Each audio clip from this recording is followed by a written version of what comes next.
You know what? You had me on anyway, and we keep going. I know. You I fight. No, agree. no, no. You fight the man. You'll acquiesce to the man. It's I agree. radio and I internet. agree. I agree. Well, no, And you don't because you didn't include me this week.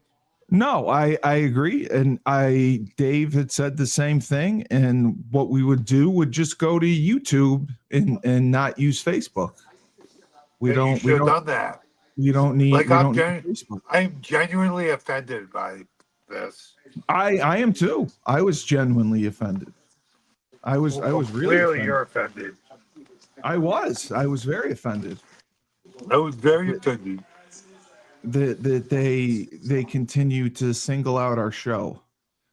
We're trying to put together good content Yeah. and make money, and they just screw us every time. The transgender comments piss people off. They just cited a bunch of stuff we probably shouldn't have said. I I didn't say anything about probably should. transgenders. What did I say about transgenders? It was, I think it was about the track people who are running track and win races. We had a discussion about it. I know something I might have said. If I said this, a lot of people get really, really pissed off. But if I said there's no such thing as transgender, it's a man playing dress Correct. up as a Correct. woman. Correct. Yeah, I understand. Well, I mean, I So can see like yeah, no, I understand that part. I completely understand.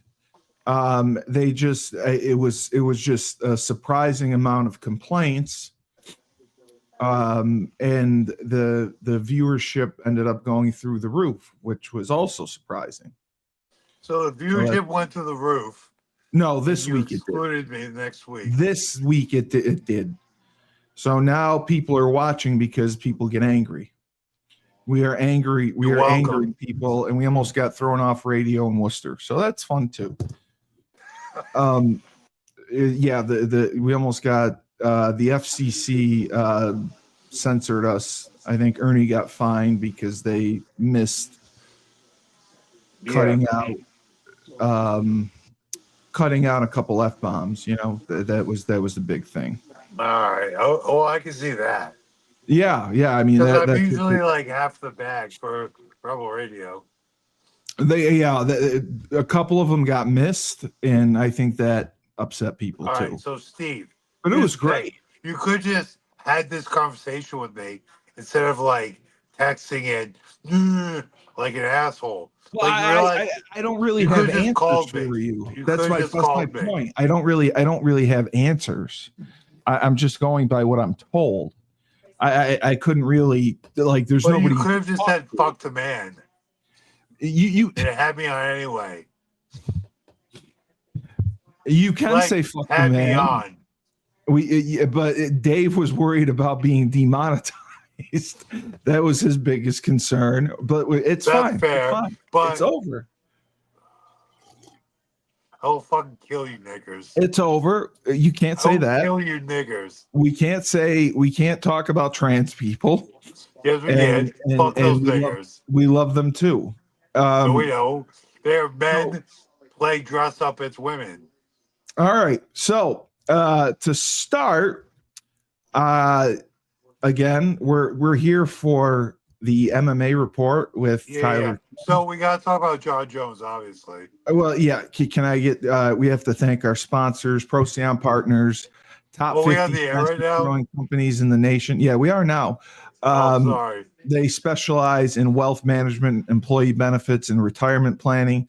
President Sean Rabinowitz is a proud supporter of Husky Talk. Green Street Trust International, they specialize in tax plans for businesses large and small. They will save you money or get you a big fat return. To schedule your free strategic tax planning session today, go to www.greenstreettrust.com. Dynamic. Dude, I have to call Biggie. Biggie's got to do the Yeah. taxes for Oh Crown yeah. He'll Sports. take care of you. He'll take care of you. Dude, Biggie, Biggie's gonna Yeah. do the taxes for Crown Sports. Mhm. This is the first year we made money. So Biggie's Oh in yeah, the he'll get you a big refund. Dynamic Human Performance, owned and operated by Andre Dixon, UConn legendary running back, trains boys and girls, all ages, all sports. He just started a new boot camp program, 7 days a week, 6 a.m. You want to get in shape, you work with Andre. Athletic development program, boys and girls. You pick a sport from the ground up. He develops you. He helps you really reach your potential, be the best you can be, and hopefully play at the next level. Andre has sent kids, boys and girls, on scholarship to colleges all across the country in all different sports. He has a 5,000 square foot state of the art facility in Connecticut. To work with the best, go to dynamichumanperformance.com. Pete Finch and Finch Law Firm specializes in personal injury.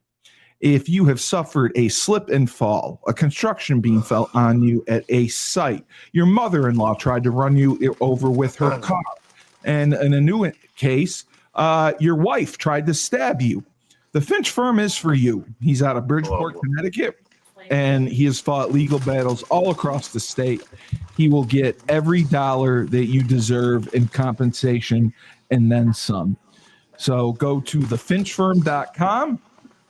And always remember, if you're in a pinch, just call Finch. That's all you have to remember. Okay. Down south, we have Julius Williams in the Trench Mob. Julius trains offensive and defensive linemen. They are the best of the best. They compete in 5v5 tournaments, which is one-on-one for offensive and defensive linemen. They are currently ranked second in the country. Julius disputes this. He thinks they should be first, and he has filed an appeal. The only problem is there is no appeal process. There is no panel to hear his appeal, so he will be stuck with a ranking of second. Julius just finished up their college camps, and proud to say every camp that they went to, somebody was offered a scholarship. So that's very, very impressive. And on another side note, Ed and Jaychuk, Ed's brother's son, went to the University of Minnesota's football camp and was offered a scholarship. Wait, for real? For real. So Norris, someone related to Ed Jaychuk got offered a scholarship? Ed's brother's son, yes.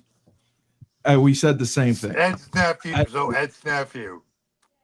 It's true, and it'd be hilarious. Ed's nephew got offered a scholarship. Ed's nephew got offered a scholarship. Yeah. Julius Williams works miracles. Ed's nephew doesn't work with Julius. Okay. I wish Norris was coaching. Norris works in alumni affairs at University of Minnesota. If Norris was coaching and he saw Jaychuk come by, he wouldn't have offered him just on principle. There would be no scholarship. I agree with you. Norris Wilson was like, dude, I dealt with all the scariest coaches. Norris are one-on-ones. Hank was my coach, scariest coach. Then Randy. But like the fact that Randy was not scary. Randy was just loud. Well, like he's still controlled. Here's the thing. Randy wasn't scary, but he was. My scholarship was up to his discretion, so that's why he was scary. Yeah, 100%, 100%, and it's only going to get worse now. So we had the UFC fight night from last week. Yeah, I wanted to get your thoughts on this pretty quick. I mean, we talked about it. Because it was in that weird country that nobody knew about. So to start, you, I believe you picked Nazim to win. And was that before the prelims? Oh, no, I'm sorry. So the start of the main card, it was Muhammad. Yeah. Let's just do main card for that. Yeah, I know. Muhammad won. I know. I'm pretty sure you picked Muhammad over Bogdan Grad. And then you picked Nazim over Nicholas Mata. Nazim was 11-1-1, and I picked Nicholas Mata. Nazim, he won. He's in the lightweight division. He won in the second round by knockout, and this was just a beatdown. 102 strikes, 93 significant strikes, 60 shots. I mean, he just kicked the crap out of him. Dude, but it's just as Frank said. Frank complained again because there's a Frank complains a lot. Well, because he says there's a log jam of talent. And when is not excuse me, you're the biggest MMA organization in the world. I know with all the best guys. So you have an event in a, excuse my friends, I was gonna use the actual word, BS country. So you could bring in some of these talents he was from a the local, backwoods. yes. He was a local. Exactly. So stop complaining, be thankful for the opportunity that UFC provided you.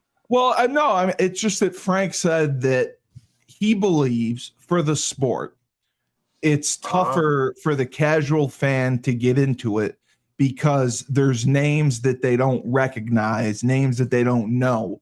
Where before there used to be more household names. That's what he says. Yeah, but what do you think that happened in box? Like, if you boxing, watch ESPN I agree. Friday Night Fights, I agree. What, you think you know every boxer? I agree. Absolutely. You're 100% right. Yeah, boxing is probably in worse shape. Yes. Yeah. So we talked about this fight. This was Tofik, and we tried to pronounce the other person's name. You had it. Mike Tibek. Yes. Mike Tibek. 14-2-1, and Tofik was 22-6. And this went as planned. There was not a lot that went on, but obviously it was first round, 4 minutes left. I mean, it was just a knockout. Here's the thing about the sport. The Kimura. Anytime the Kimura gets locked in, I get a little chubby. Why do you get chubbies over Kimuras? Because Brock Lesnar used to use it in wrestling. He never used it in MMA, I don't think. I'm not gonna lie to you. I get it, but I don't see the Kimura that often in MMA. No, Steve, let me say that. Mike Tibek, Makita Beck, you said, there wasn't much happening. Dude, Makita Beck was on top, passing guard. Yeah, he had control for 3 minutes and 40 seconds. I mean, exactly. So you think here's the thing. This is the casuals saying, there's nothing happening. No. There was on top controlling this animal. There was. No, and I love the Kimura. I loved when he locked in the Kimura. I love the thing that I don't think MMA fighters, I mean, as a layperson, take advantage of or takedowns. That's my biggest thing. He was 3 for 5 on takedowns. That was good, and I think that's what won him the fight. Anytime he uses I see the Kimura, I get excited. So it was good. It was off to a good start. It really was. It was off to a good start. We had the one decision, then we had the knockout, and then we had a submission. This was the fight that you and I argued about, and you ended up being right, I believe. Yes, because I said Curtis Blades was going to lose. Yeah. I think you said that he was going to win. This guy Rizvan was 12-3-1. Yeah. Curtis 19-5-0. Curtis was the favorite. Curtis won. He did what he was supposed to do. But we've discussed this. Curtis has been, he's fought for championships. He's lost. Yeah. He fought for the interim championship and lost.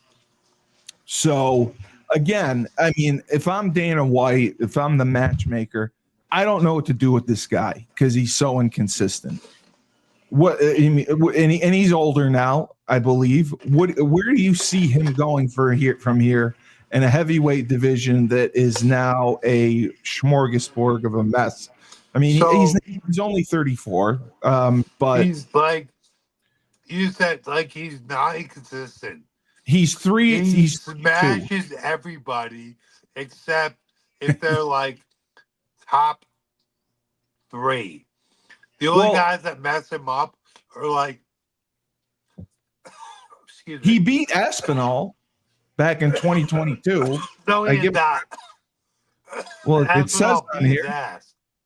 It says The only on guys, here. the only guys that beat him are the top guys. He It is the says gatekeeper for the like that's what Curse you said. is Yeah, the yeah. gatekeeper for the championship level of the heavyweight division. He could be heavyweight champion, especially now that our Mhm. boy's out of it. But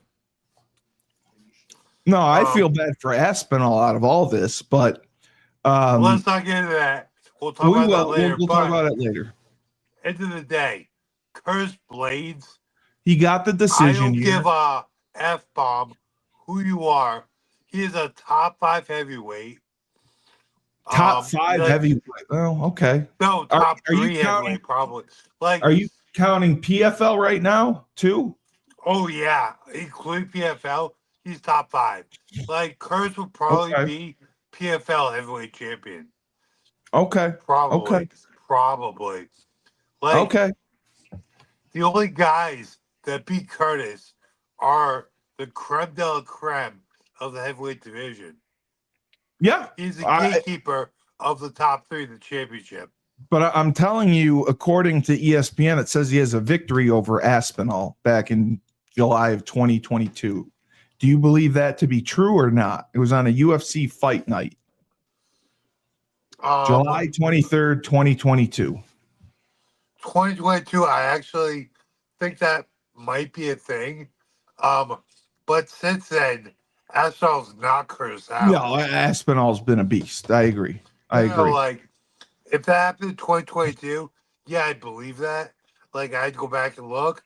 But in their last fight, which I think was 2023 or 2024. It was 2024, and Aspinall knocked him out in the first round. In a minute. Yeah. In a minute. It was yeah. Exactly. 100%. Like, but my question to you. Hey, Steve, what did I just say? Gatekeeper of the championship picture. Yes. In the UFC heavyweight division. Curtis is a bad man. But so who do you put him against next? Does he go against like a Cyril Gane or a Derek Lewis? Both of those fights make a lot of sense. I like Derek Lewis. So yes. I love Derek Lewis. Like, I love Derek Lewis too. He should fight Cyril Gane or Derek Lewis next. I think he would ragdoll Cyril Gane.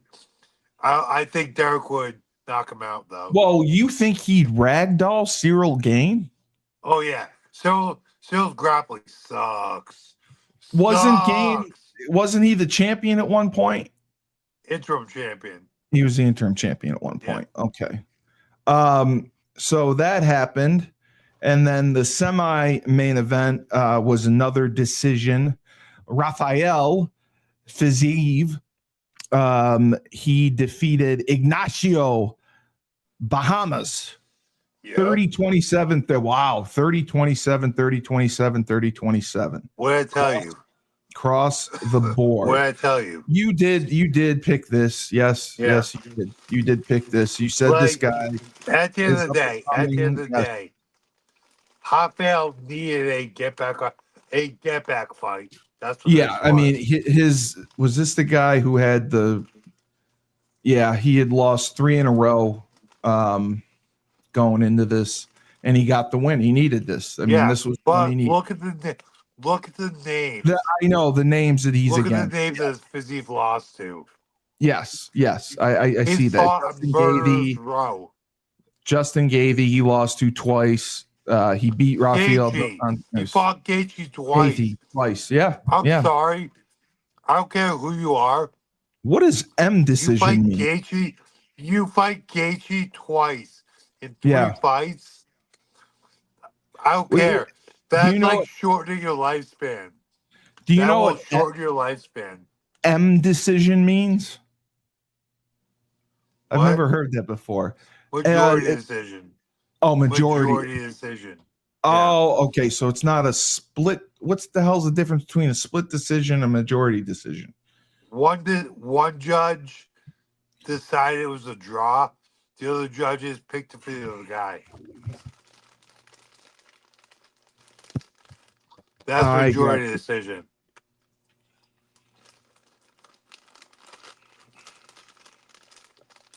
You there?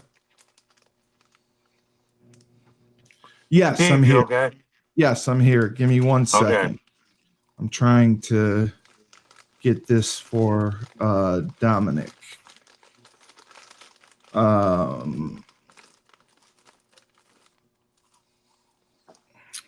What is her number?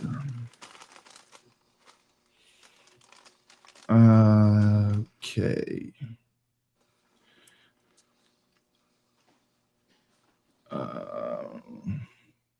Full share.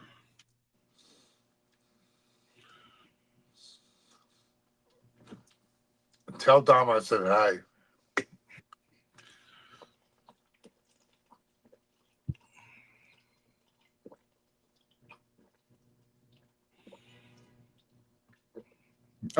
Tyler. Okay. Uh-huh.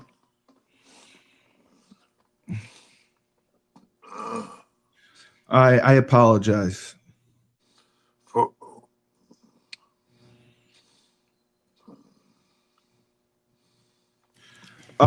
Okay. So the main event. The main event of yeah. this fight night we talked about extensively, and We did. I ended up being right. Khalil Roundtree defeated Jamal Hill. We both ended up being right. You liked Hill. I thought you said you wanted Hill. Are you kidding me? Jamal Hill is the worst fighter that's ever held the UFC championship. Is he the one? Okay, yes, you're right. Okay, he's the one who had 3 straight losses. Okay, Dude, all right. I he's like the Roundtree. worst fighter to ever hold a UFC championship. Well, And this is he just sucks generally Tyler. as a human. This is one you mentioned that too. This is one I've never seen before. What? Two of the judges had it 45-50. Yeah. That's the worst of the worst, isn't it? It can't go any lower, can it?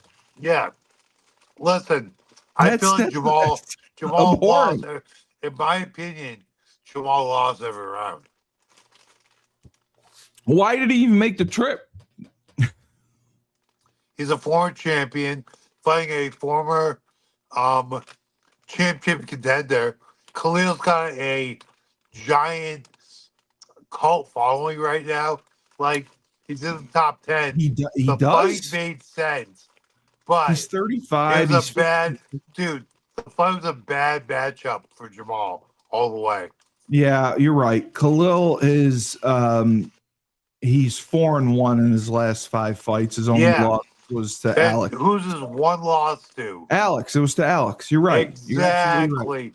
Khalil is one of the best Muay Thai fighters I've ever seen in MMA. He's kind of like coming to his own right now. He's just hitting his prime age-wise. But this is what I'm talking about, and this is what Frank complains about. Yeah. The light heavyweight division is absolutely stacked. Yeah. I mean, what good does a win do you? Khalil Roundtree winning this against the worst champion ever. How far Khalil does is that now in contention again for a rematch versus. You did say that. Yeah. You did say exactly. that. You did say that. So now Khalil could get a rematch for the championship now. But I mean, I thought that Yuri should be getting it, or I know Blankowitz has had it for a while, but Roundtree The would be a problem fresh is, matchup. the problem is, Yuri's lost to Alex twice. Mm. Oh, okay. Okay. But like Dominic Reyes, you're not a huge Dominic Reyes fan, What right? about? You're not a big fan of his. I'm a giant fan of Alex Reyes. Dominic Reyes. Okay. Dominic Reyes, excuse me. Fuck. Dominic Reyes is like Who's the one that I thought beat John Jones? Dominic Reyes. Yeah. Okay. I'm a huge I'm a big fan of his too. I'm a big fan too. He went on a bad streak after the Jones fight. He But did. he Yeah. had a recent resurgence. So we'll see. Yes. Dominic's Yes. definitely contention. So is Khalil. So we'll see what happens. Mm-hmm. Yes. Yes. I got you. So that was the fight night. Overall, there were a couple decisions. But I mean, it was a good card. They gave us a lot of action. They gave us a good card. The It's a prelim, great card for being in the middle of there were big fucking names. nowhere. Yeah. Middle Well, of nowhere. because like you said, they try to get the local guys on because they think Exactly. it'll boost ratings. So the fight coming up this weekend at the T-Mobile Arena. This is a big one. Oh, yeah. UFC always tends to put one of their bigger cards July, late June. Yeah, they do. Yeah. 100%. So this is it for them. I don't know. Is it International Fight Week? I don't think it is. No. I thought International Fight Week was in July. Yeah, I thought so too. But I will double check that because I know that was a dispute because this was happening so late in June. Yeah, International Fight Week is in July. Holy crap. They got another fight night on July 12th. Yeah. They're taking the 4th off. Yeah. And then the PFL. That's International Fight Week. Yeah, that's Fight Week. Right. Yeah. And then July 19th is the big pay-per-view, Holloway versus Poirier 3. Hell yeah. I can't believe they fought 3 times. Wow. Okay. I can. So, I mean, I'm a big Charles Oliveira fan. I've always liked him. We're talking about this right now. I'm just saying Let's talk about the fight. We have plenty of time. I know. I know. I'm going back. I was just saying I'm a fan of his. So the start of the main card. Wow, this is interesting. All right, so it's a bantamweight matchup. Peyton Talbot versus Felipe Lima. And it looks like Felipe Lima 14-1-0. Talbot is 9-1-0. And Frank again complained about this fight because he doesn't know who Felipe Lima is, and he's got 14 wins. And it's how does he have 14 wins? And I've never heard of him. Usually, if a guy has 14 wins, he would know who he was, but I'm sure they weren't all. Frank is the authority. No, he's only had 2 UFC fights, so that makes sense. Sense. All right. So, are you familiar with either of these fighters? I am familiar with actually both of them. Oh, okay. Peyton Talbot, he's kind of burst onto the scene, kind of a beast, showing a lot of potential. Came to the UFC 3 in a row. Then he fought undefeated Honey Barcelos and lost the decision. So he came to the UFC, 3 finish wins. Oh, excuse me, including contender series, 1, 2, 4 finishes, then lost the decision. So with that in my in my in my mind, this is another fight Pin Talbot. Pin Talbot has been super impressive since he came to the UFC. So I don't know a whole lot about his opponent, but judging from what the UFC does, this is more or less a opportunity for Pin Talbot to showcase his talents. Right. No, I agree.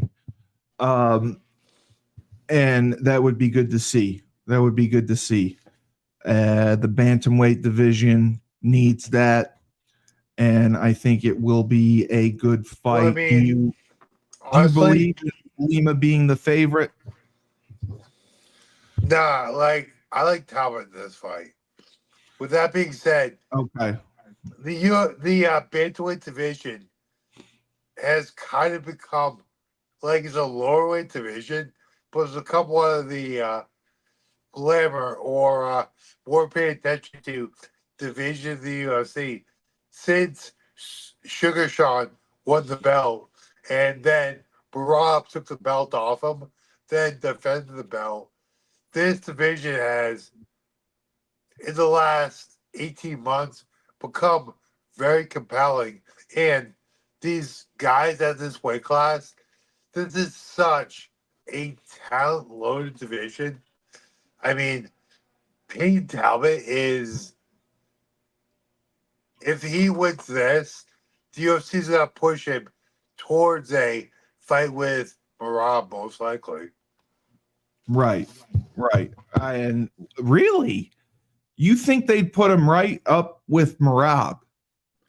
They won't put him right in, but he's a guy that they're kind of pushing right now. So if he wins this fight, they'll give him a fight in the top 10. They'll give him a winnable fight. If he wins that, he'll either fight the champion or be in a number one contender fight. I agree. A number one contender fight would make more sense. So if they get that, I'm on board. I'm on board for sure. So from there, we have a lightweight division. Beneil Darush versus Renato Moicano, who you've yelled at for pronouncing his name wrong. Beneil Dariush versus Renato Moicano. Money Moicano. He's 26-1, and Darush is 26. Wow, they both have identical records. Now, this doesn't make sense to me. How could the odds be the same? -110, -110 for both fighters. This is such a close fight. So, excuse me, Money Moicano is one of the most compelling fighters in the lightweight division. Beneil Dariush, for a guy with a name like that, could not be more white bread milk toast. With that being said, this is such a big fight for that division. Money Moicano fought Islam Makhachev on like a day's notice and represented himself well. Still, I believe he lost by submission, but you're looking at Money Moicano's record.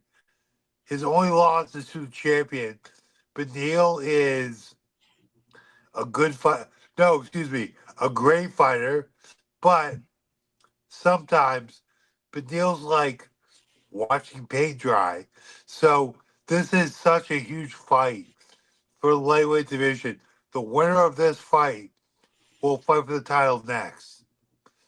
So, oh wow, 100%. Okay. The winner of this fight Okay. will fight for the title next. I got you. Wow, the lightweight title. So you believe the winner of this fight will get a The winner of lightweight this fight will will get a fight the lightweight title winner. shot. The winner of this fight will fight the winner of Ilya Taporia versus Charles Oliveira. And I think that would be a fair matchup. I think that would be a fair matchup for sure. Be a very fair matchup. Here's the thing. Listen, I don't want to downgrade Neil at all because he's a winner. He wins. It's not compelling. He looks like he's 63 years old, but dude, Beneil wins. He's like, I don't want anyone to think I'm talking shit about talking shit about Beneil. He's a beast. But if anyone in the lightweight division has that it factor, it is Hidalgo Money Moicano. And like, Right. he's primarily a ground fighter. He had both his wins are by submission.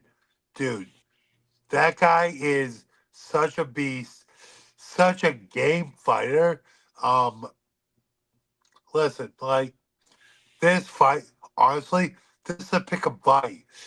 I personally am picking Money Moicano, but Beneil could definitely like. It's not a runaway victory. This is gonna be a close fight, and the winner is gonna fight for the title. And Money Moicano is game as they come. He fought Islam on 1 day's notice, and he represented himself well. So No, I agree. honestly, like here's the thing. I want to say Money Moicano all day. I love Moicano. I don't love Barriouche, but this is a very close fight. A very close fight. I agree. I mean, the records, absolutely. The title shot on the line, absolutely. So it should be a battle, which is good. Good for the It card. will be battle. The next fight, I'm not super thrilled about. It's a flyweight division matchup. Brandon Royval versus Joshua Van, 14-2-0. Brandon is 17-7-0. And Joshua is the favorite. Brandon has even odds. I don't know what that means. So it's just even. Whatever you bet, you win. Is that? Means it's a pick 'em fight. Okay. This fight is the number one contender fight for the flyweight title. Oh, okay. It's the number one contender for the flyweight title. Yeah. Okay. So I just wanted to double check the profiles. Brandon, wow. Brandon is four. Wow, he's 4-1 in his last 5 fights. Exactly. His last loss was a decision to Pantoja. Pantoja, yeah. So he, he's obviously on a roll. And then Mr. Joshua Van, 14-2-0. He's won his last 4. Exactly. Just the names on there don't seem as big, but he's fought on all pay-per-views. So they obviously have some plans for him to move him up and make a name out of him. This fight we'll get the title shot. We'll get the title shot. Yes. Yeah. Okay. I'm not a big fan of Van. I hope the other guy wins, Brandon. Who are you going with here? 1 second.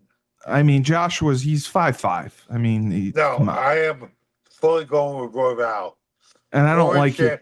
Former champion, Royval, the former champion. He's been in these dogfights. I don't see him getting stuck up on here. He knows what's on stake here, and he's been a champion, so he knows he has to win this fight.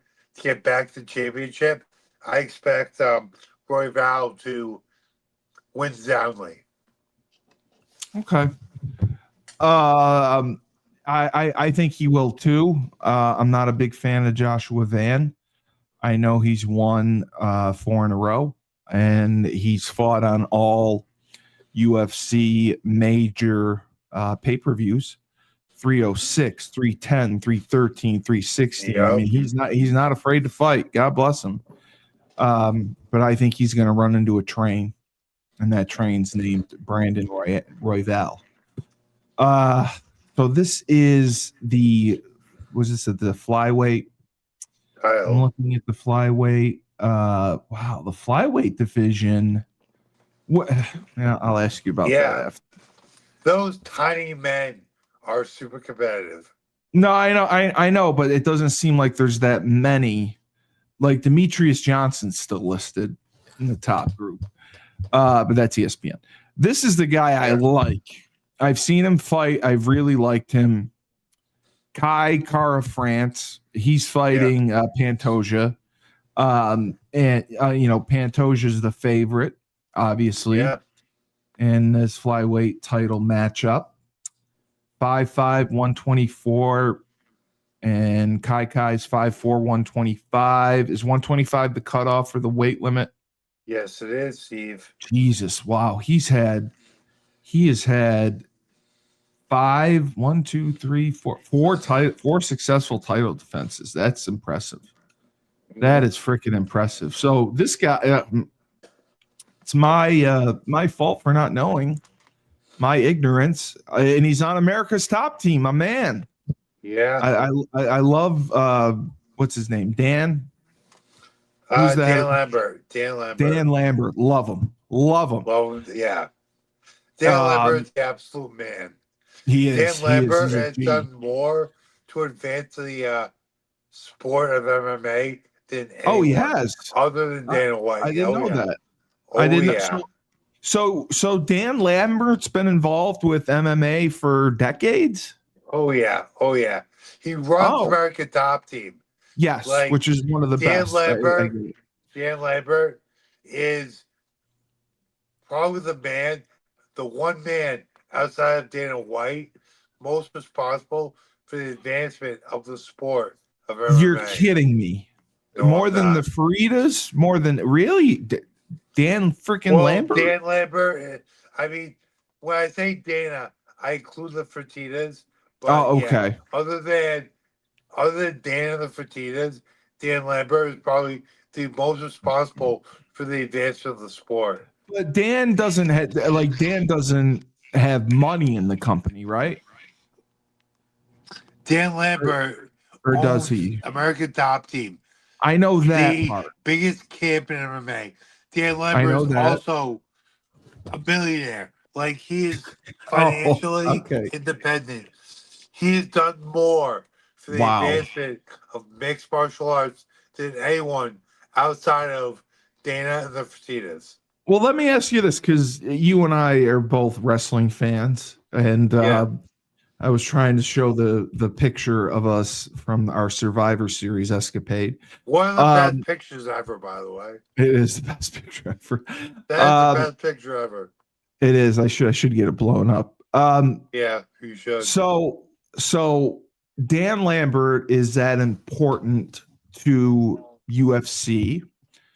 America's Top Team is one of the best training groups. Like, it's like, I want to talk shit, but do people in PFL train there too, or no? Level of success American Top Team's had. Okay. Do people from PFL train there too? Oh, of course. They do. Okay. Caleb trained there. Caleb's trained there forever. Does Dan Lambert represent them financially as well, or no? He owns it. Yes, he does. No, but I mean, like, when they fight, does he negotiate their contracts and everything? I don't think he does it personally.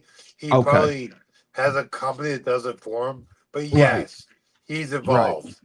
Right. And have you met him? He's involved. Have you met him in person? No, I've never met Dan. So So I wanted to ask you, because we're both wrestling fans, why do you think Dan Lambert puts himself through like getting involved in AEW? Like he gets involved. He's great on the mic. He's a good manager. I mean, he lets himself get knocked didn't around. know that. I didn't know he was a millionaire. Oh, you did not know that? Okay. No, I didn't actually. Oh, okay. I But thought you I'm did. not Okay. surprised. I'm not surprised at all. He Like, loves AEW. Dan Lambert is like, listen, he's one of the biggest names in MMA as far as like ownership and coaching, but he's a personality. So I'm not Yes, he's a surprised at huge all. personality, and Exactly. I love it. I'm I not love it. surprised at all. He comes off like such a jerk, and he plays it well. But he's one of the best. I had no idea he was a millionaire, and he lets himself get thrown around every now and then. Now, the T-Mobile Arena in Vegas.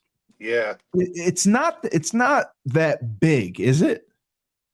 I mean, I believe it holds 26,000. Oh, it is that big. Okay. Yeah. All right. I was thinking something else.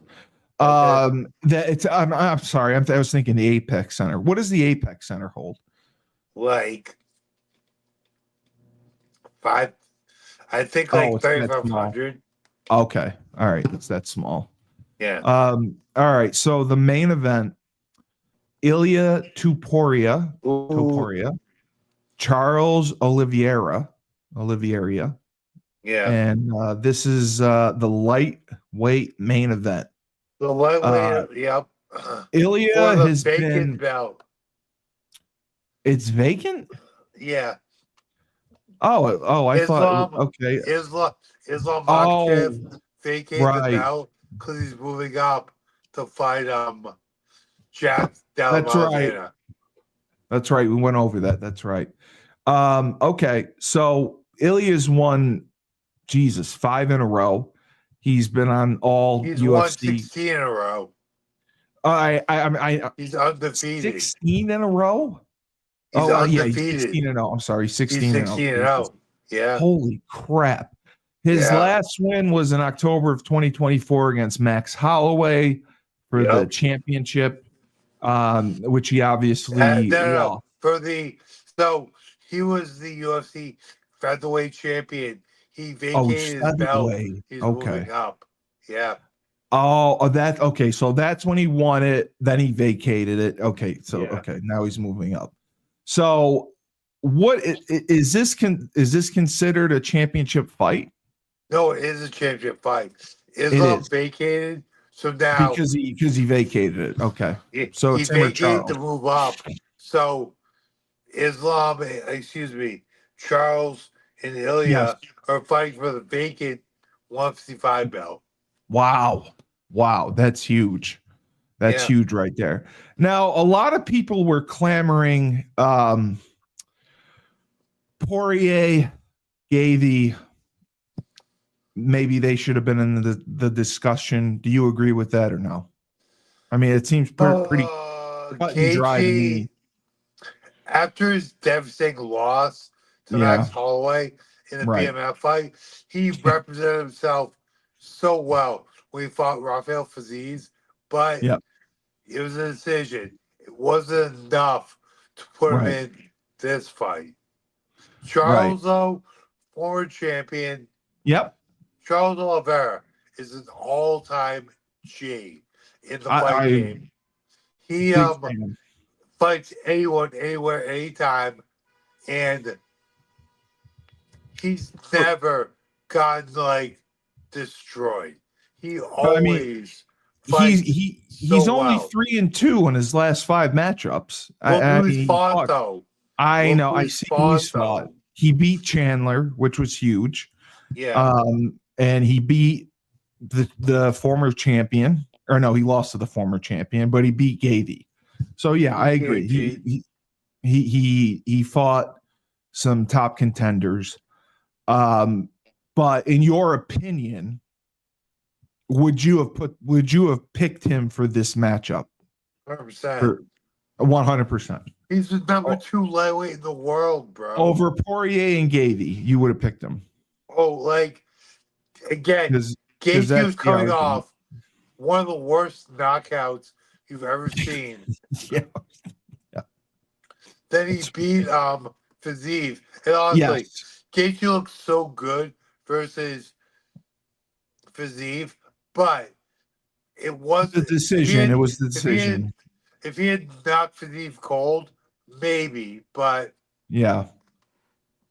it But was a now, do decision. you think And Gavey you will have get to the? look. You have to look at Charles, like you said, last 5 fights. Oh yeah, Knock it. he Finished fought Gaethje some with a rear great naked fights. choke. Yeah. Lost to Islam. Lost to Armin. Then came back and beat Chandler down in Beat him Madison Square down. Garden. I remember that. Yes. And before that, choked out Dustin Poirier rather, to win the belt. Like, Jeez. Yeah. like It speaks for itself. Charles I is get it just now. such I a get it. G. Like I get it now. a lot of people are looking past Charles. They are 100%. Ilya They are. has got his hands full with Charles. This is no giving fight. Charles is absolutely worthy of And fighting for the lightweight title.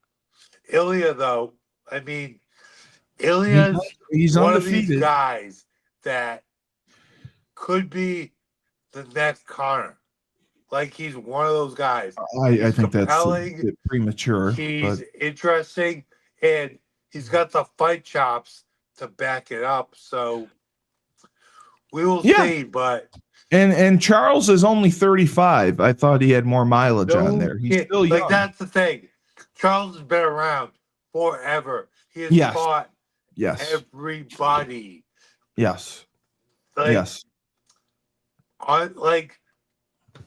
I very much want to pick Ilya in this fight, but it's such a hard pick because, dude, Charles is such a G. He's fought everybody. He is so good everywhere. So, it's such a compelling fight with so many variables. Ilya is minus 500, the favorite. Charles is plus 350. Do you agree with those odds? Nah, I think they should be closer. You think they should be closer? Yeah. I that's what I thought too. I thought it would be closer. So we will get to the big news of the week. Poor Aspinall. Yeah. John Jones.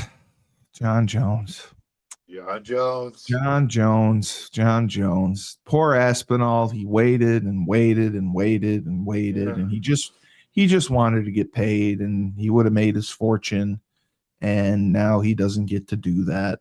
And it's all because John Jones decided to retire. The UFC had been working towards booking the unification matchup. Yep. Jones suddenly retired. He just called Dana White and said, "I'm done." So I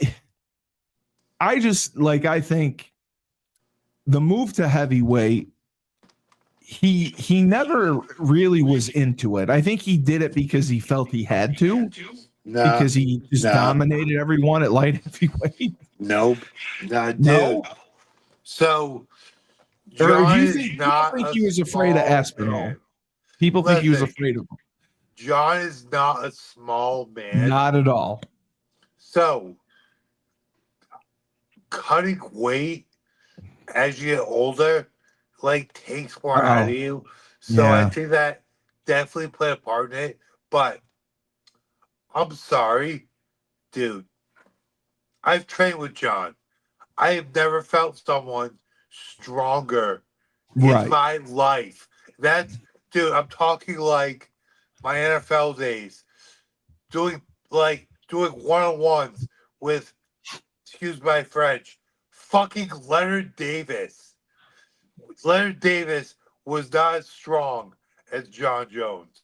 Then John goes, "Oh, I'm not even that strong. Chandler used to throw me around." And I'm like, "Holy effing ass, dude! Like, really?" Do you think there was something more behind it Oh yeah, where, definitely. I think, he got in trouble for leaving the yeah, scene of I an think accident back in that probably February? played a part. Listen, John is fully entitled. He's flunked drug tests. I mean, he may John not be the is best fully person. entitled to ride off into the sunset and be considered the greatest of all time. But I think his recent legal troubles that honestly, he's already been exonerated of any Yeah, he has. wrongdoing in He all of has. it. Yes. So I think they knew. I think John knew this was coming up, and he said, "F it." Like, I'm just stepping away. Honestly, You don't I think he was think afraid of Aspinall? no, I don't. I don't Wow. think John was afraid of that. I don't think I know. He's as a probably not fighter, afraid of as a anyone. fighter, I would walk into fights. I I would walk into fights. I knew I had the bag and be terrified. And be It's just terrified. the nature of the Well, yeah, beast. it's just you. It's Like one my on one, last fight, man. my 2 fights ago in Bellator, I was fighting a guy that I had beaten before, and I was like terrified walking into it. Like, it's just the But nature of the I sport. would be surprised if you weren't terrified, though. I just think Like, that's it's the nature of the competition sport. because it's one But on one. You don't have teammates. It's all on yeah, you. All eyes are on you, and that's a lot exactly. of stress. That is a lot of freaking Yes, stress on but your plate. I don't think John Jones is afraid of anybody.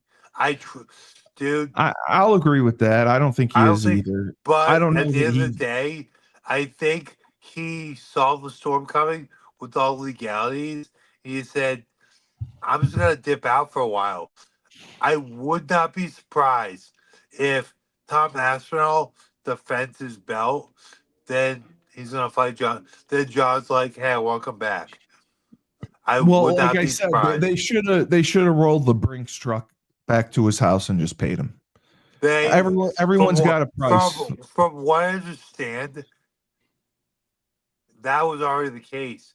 From what I have gathered, his base salary for the asphalt fight was going to be 30 million. They were going to pay him $30 million to fight Yeah, Espinal, no, excuse me, 30 million plus pay per plus view points points. on the point, and Yeah, he still turned it down. Wow. Now I let me like. ask you this Yeah, then: do you yeah, think it was a mistake that he moved to heavyweight? no, absolutely not. You don't. Okay, not at all. You I just think have, he beat I've everyone that he. okay. Let me put it this way: I have trained with UFC and UFC level light Yeah, heavyweights, you have. Yes. and it felt like my sister jumping on my back and pulling my hair compared to training with John Jones. Right, because I he was a all right beast. again. We're talking like I used to practice every day against Leonard Davis, who was like an all-decade Arizona Cardinal and Dallas Cowboy offensive lineman. And Leonard was not as strong as John Jones. Um. Wow. Okay. I have never felt anyone stronger than John Jones ever in my life. Now, my view, I watched the Reyes fight and I watched a couple after. I watched the Stipe fights, Yeah. and it just looked to me like he didn't have that passion or love it as much anymore. It looked like it was a job.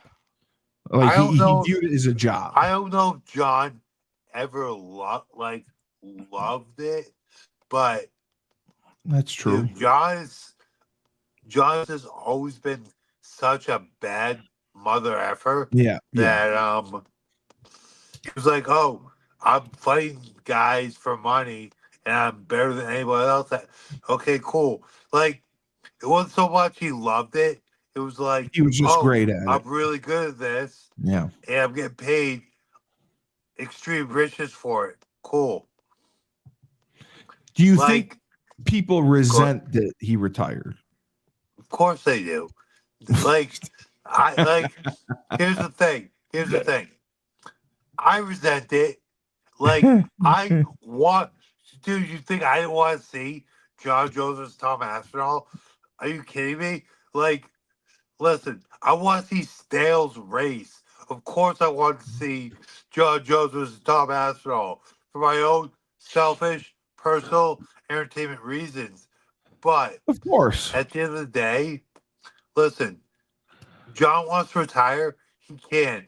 Yeah, He's he can do done whatever he more, wants. has a more impressive resume than anyone ever in the sport. So, Yeah. hey, 28-1. I can't argue with that. no, 23 and 0.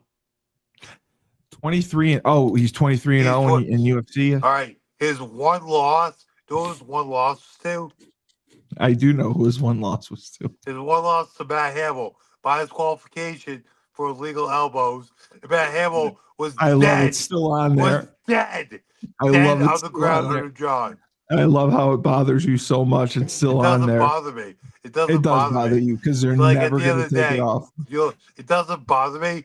I just know that I would beat the F out of Matt Hamill in an MMA fight. But hey, If I lived in Ohio like Matt Hamill, I would buy billboards and put up that I am the one in 28-1 of John Jones. That's what I would do. That's how I'd market and myself. then I would deface those billboards and say, like, it'd be like, one by illegal elbow and one by illegal elbow. Did you actually see that fight? Oh yeah, I watched it a bunch of times. Did he get warned? Did he get warned and then he still did it? There was no warning. Nope. Because that's unusual. Matt Hamill was under John Jones, covering up, and John was just beating his ass. Then John threw an elbow like that. Yeah.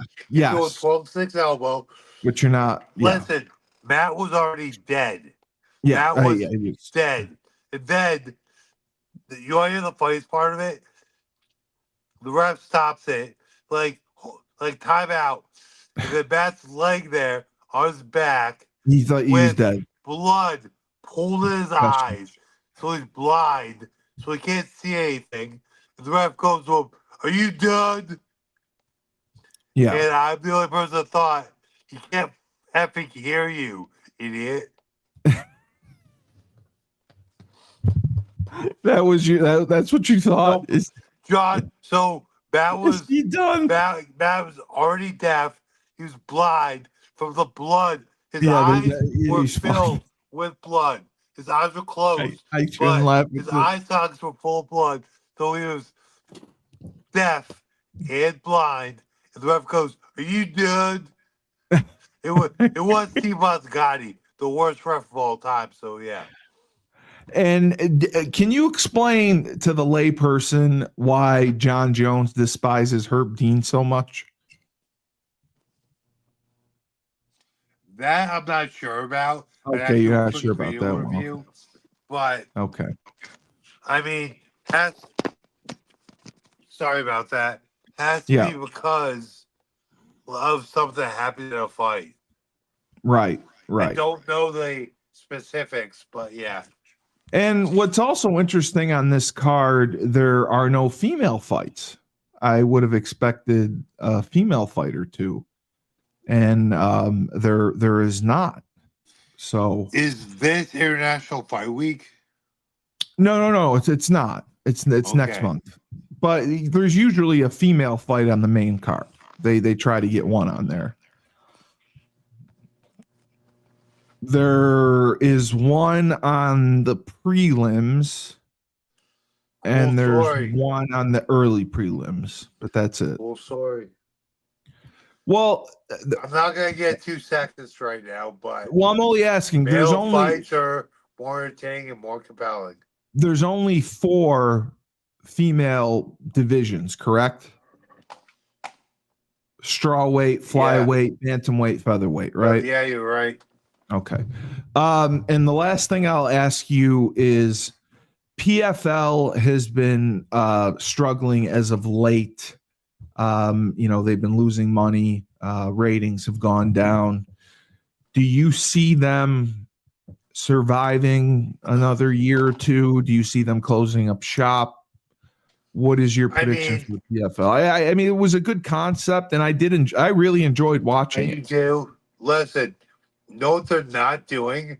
They're not using their star power. You have Francis effing Ngannou as your heavyweight champion. You could bring in so many big names to fight him. Effing do it. But they don't do that's not their style. You have Jake Paul under contract, willing to fight MMA. Have him fight, dude. I agree, but that's not their style. Their style is the tournament and the story. The super cards. Do you want style points? I agree. Do you want style points, or you want to make money? You got to do the super cards. I agree. All right. So I just have to mention we had him on earlier today. Fresh himself, Ned Von Young, Fresh Fold Laundry Company in Carborough, North Carolina, just outside of Chapel Hill. High-end laundry service. They actually have a pickup. So you can leave your laundry out. They will drive, pick it up for you. It is washed, dried, and folded for you at land speed record. Then you go and pick it up. It's all packaged and wrapped and done all nice. They have deals for college students.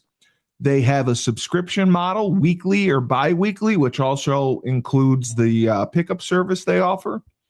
So go to their website, freshfold-laundry.com. And for Tyler King, all he does is train, teach class. He'll beat that ass, and then he'll pound it into still submission. My train clothes right now. He'll pound it ferociously. I smell so bad right now. That is, thank you for letting our audience know. Our audience needed to know that. So everyone, Tyler King, he smells horrible right now, and we can smell him from here.